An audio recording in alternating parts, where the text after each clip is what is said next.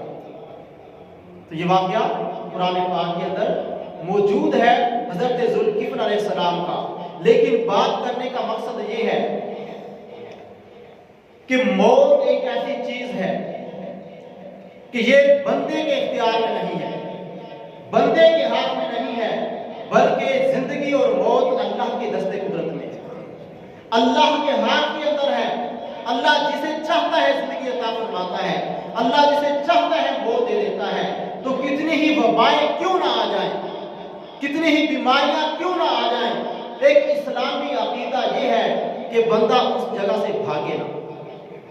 یہ عقیدہ ہمارے نبی پاک علیہ السلام نے ہمیں دیا، اور اس قوم کا جس کا ذکر قرآن پاک کے اندر اس اشارتاً یوں بیان کیا گیا، یہ قوم بھی اپنے علاقے سے طاعون کی وجہ سے بھاگ گئی تھی، طاعون کی وجہ سے بھاگ گئی تھی۔ تو اللہ تبارک و تعالیٰ کو یہ بات پسند نہ آئی، تو اس لیے موت دینا اور زندگی دینا یہ اللہ کی شان ہے۔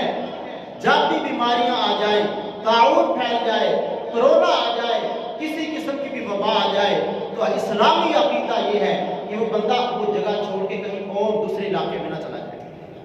یہ خلاف عقل بھی ہے اور اللہ تبارک و تعالیٰ کو ناراض کرنے والی بات ہے۔ اور طاعون کے بارے میں تو یہ ہے، فرمایا گیا کہ اس علاقے سے چلے جانا گناہ کبیرہ ہے، گناہ ہے وہاں سے۔ حدیث پاک میں آیا، نبی پاک علیہ السلام نے فرمایا کہ وہ بندہ ایسا ہی ہے جو طاعون سے ڈر کر بھاگ گیا، جیسے ایک میدان جہاد کے اندر ایک مسلمان تھا، کافر سے مقابلہ کر رہا تھا، وہ کافر سے ڈر کے بھاگ گیا۔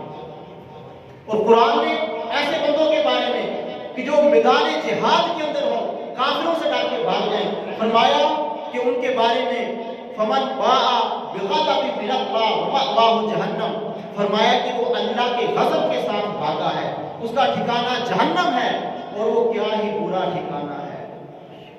قرآن پاک میں تو طاعون سے نہیں بھاگنا، اسی طرح کوئی بھی بیماری ہے اس سے بھاگنا نہیں ہے، بلکہ ہمیں حکم دیا گیا، ہمیں بتایا گیا کہ جو موت ہے، یہ جو زندگی ہے، یہ اللہ تبارک و تعالیٰ کے دست قدرت کے اندر ہے، اللہ تبارک و تعالیٰ کے دست قدرت میں ہے۔ تو اس لیے کسی نے کہا کہ بے وفا دنیا پہ مت کر اعتبار، تو اچانک موت کا ہوگا شکار، موت آ کر رہے گی یاد رکھ، جان جا کر رہے گی یاد رکھ، کر لے توبہ رب کی رحمت ہے بڑی، ورنہ قبر میں سزا ہوگی کڑی۔ یہ موت آنی ہے، اور اللہ تبارک و تعالیٰ نے قرآن پاک کے اندر انسان کو یہاں تک فرما دیا گیا کہ ان الموت الذی تفرون منہ فانہ ملاقیکم، فرمایا تم جہاں بھی بھاگ جاؤ، موت تمہارے ساتھ ملاقات ضرور کرے گی، فانہ ملاقیکم، وہ تم سے ملاقات کر لے گی، اینما یدرککم الموت ولو کنتم فی بروج مشیدہ، فرمایا کہ تم اگرچہ مضبوط قلعوں کے اندر جا کر چھپ جاؤ، تمہیں موت وہاں سے بھی جا کر ڈھونڈ لے، یہ پالے۔ تو محترم سامعین، نظریہ کیا ملا؟ عقیدہ جو ہمارے اسلام نے ہمیں دیا وہ یہ ہے کہ ہر چیز کے اوپر جو اثر انداز ہوتا ہے وہ اللہ کا حکم ہوتا ہے، اللہ کے حکم کے بغیر کوئی چیز اثر انداز نہیں ہو سکتی ہے۔ یاد رکھیں موجود ہے، اور آج کل یا جتنی بھی بیماریاں ہیں، بنیادی طور پر جو بیماری ہوتی ہے اس کی 3 قسمیں بیان کی جاتی ہیں، بیماری کی 3 قسمیں، ان میں سے ایک قسم یہ ہے کہ جو بیماری انسان کے جسم سے ہی پیدا ہوتی ہے، خود جسم کے اندر ہی پیدا ہوئی اور جسم تک محدود رہی، شوگر ہے، دل کے امراض ہیں، اور بہت ساری ایسی بیماریاں ہیں۔ اور دوسری قسم کی بیماریاں وہ ہیں جو انسان کے اپنے جسم سے پیدا نہیں ہوتی، بلکہ وہ کسی اور کے خون کے ذریعے سے منتقل ہو جاتی ہے، کسی اور کے جسم کے ذریعے سے وہ منتقل ہوتی ہیں، جیسا کہ ایڈز ہے، ہیپاٹائٹس ہے، اس طرح کی بیماریوں کو اس انداز میں بیان کیا گیا۔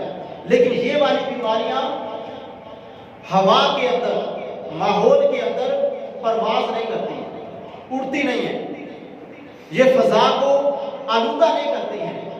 لیکن ایک تیسری قسم کی بیماریاں وہ ہیں، جیسا کرونا ہے، طاعون ہے، کہ یہ والے جو جراثیم ہوتے ہیں، یہ ایک مخلوق ہے، یہ جراثیم ہوتے ہیں کہ جو ہوا کو، ماحول کو آلودہ کرتے ہیں، ماحول کو آلودہ کرتے ہیں، اور پھر وہ چلتے چلتے انسان کے جسم تک پہنچتے ہیں، ہاتھوں تک پہنچتے ہیں، اور انسان کی آنکھوں تک اور اندر منتقل ہوتے ہیں۔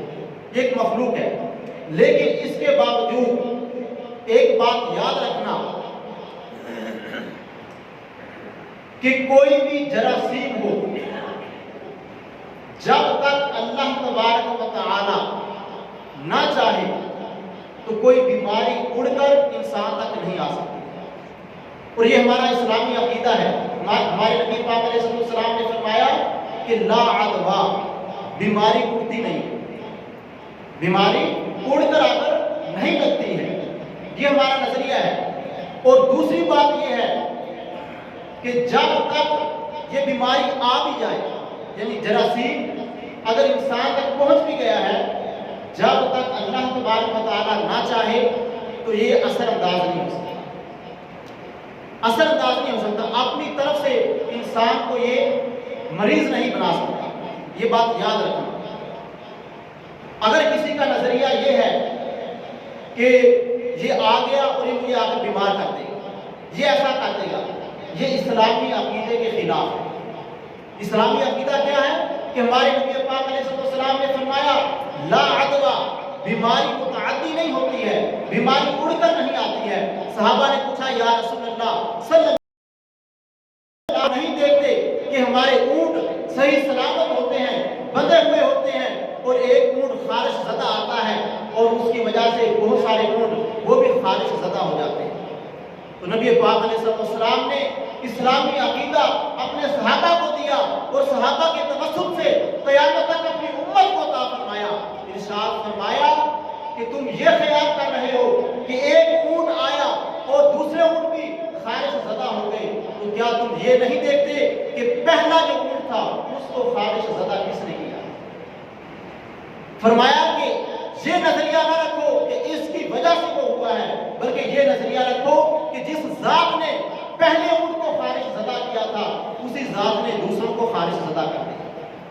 تو مطلب کیا ہے؟ مطلب یہ ہے کہ سبب کی طرف نظر نہیں رکھنی ہے، ذریعے کی طرف نظر نہیں رکھنی ہے، بلکہ اس ذات کی طرف نظر رکھنی ہے جو ذات اثر انداز کرنے والی ہے، جو بیماریوں کے اندر اثر رکھتی ہے۔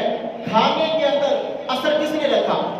ہمارا کام کھانا ہے، لیکن اس کے اندر اثر ڈالنا وہ رب کی ذات کا کام ہے۔